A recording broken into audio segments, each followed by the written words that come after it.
All right, let's dive right in. Today we're talking about facial rejuvenation. And let's be honest, when we hear words like Botox or facelift, our minds usually jump to some pretty simple ideas. But it turns out behind all that is this incredible world of surprising science, pure luck discoveries, and just profound artistry. So let's get into it. What if all the stuff we think we know about smoothing out wrinkles or tightening skin is just one little piece of a much, much bigger puzzle? We're going to dig into some of the most unexpected truths that show how modern aesthetics really works. So, where do we even begin? Well, the first thing you have to get is that the modern way of thinking about this stuff isn't just about the procedures themselves. It's really built on a whole philosophy of care that goes way deeper than the skin. It's about a partnership. This quote kind of reframes the whole thing, doesn't it? It's not just about a surgeon doing a job. It's about being educated by a teacher, trusting the hands-on skill of a mechanic, and then being guided and supported through the whole journey by a coach. This mindset is the foundation for, well, everything else we're about to talk about.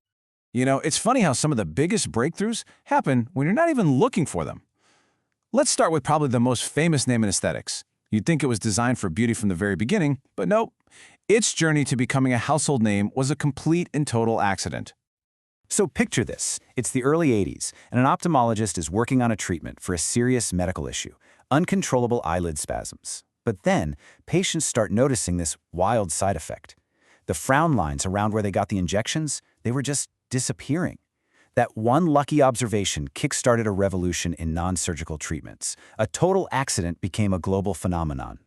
And that same idea of looking deeper, well, it applies to the very anatomy of how we age. It turns out some of the most basic things we assume about why we get wrinkles are just flat out wrong. And once you understand the real mechanics, it changes everything. Okay, take forehead wrinkles. The myth is that it's just your skin creasing over time, right? But the anatomical reality is way more interesting. As we get older, our brows start to sag a little. To compensate, our forehead muscles have to work overtime, constantly pulling up just to keep our brows lifted. So those deep wrinkles, they're not just aging skin, they're the result of muscles in a constant battle with gravity. And get this, the complexity doesn't stop there. You'd think if you have droopy eyelids, the fix is obvious, just remove the extra skin. But if a surgeon gets overzealous and removes too much, that procedure can actually pull the entire brow down, creating this sad or tired look, which is the exact opposite of what you wanted. And it just drives home a huge point. You can't treat any part of the face in a vacuum. Everything's connected.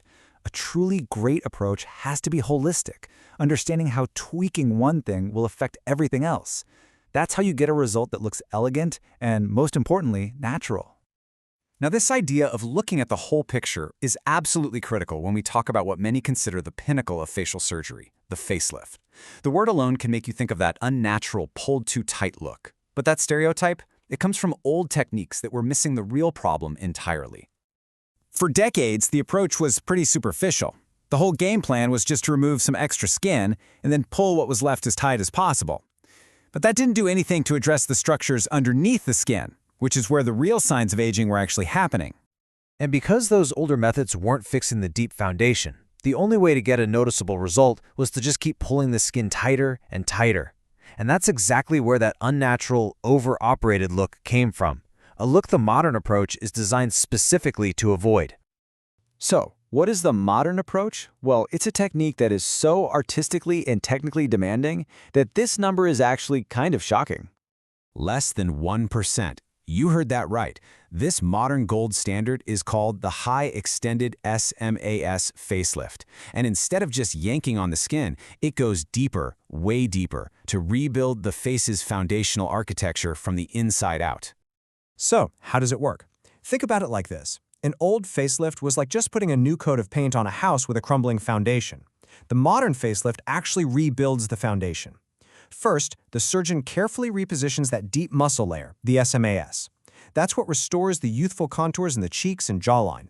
And only then, as the very last step, the skin is gently, smoothly redraped over the new structure, with absolutely no tension. That's the game changer, fixing the structure, not just stretching the surface. But hey, what if you're not ready for a full surgical lift? For literally a century, aesthetic medicine was hunting for a holy grail, a way to really, truly tighten skin with a minimally invasive procedure. And it turns out the answer was hiding in plain sight, in pretty much every operating room. The breakthrough is a technology called J-plasma. It's this super clever mashup of two things: radiofrequency energy, which surgeons have used for over 60 years to stop bleeding, and helium gas. You combine them and you create this precise stream of plasma. When you apply it just under the skin, it causes the tissue to contract and kicks your body into producing new collagen. It's an old medical tool, totally reimagined. And what it can do is pretty remarkable. For patients, it could mean tightening skin on the face and neck without a facelift. It can address loose skin on arms or the abdomen without bigger surgeries. It really offers significant results with way less downtime, finally solving that age-old problem of how to tighten skin without a major operation. So we've gone from a pure accident with Botox all the way to rebuilding the face's deep architecture. But when you tie all of this science and artistry together, you start to realize the real goal isn't just about changing how someone looks on the outside. And this really gets to the heart of it all. The true endgame isn't just what you see in the mirror.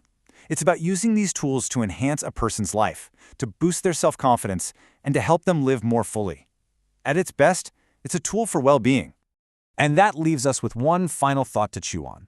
From accidental discoveries to deep anatomical truths, it's clear that modern rejuvenation is so much more nuanced than we give it credit for. So maybe the real art here isn't about trying to become someone new. Maybe it's about finally aligning the person you see on the outside with the vibrant, vital person you've always been on the inside.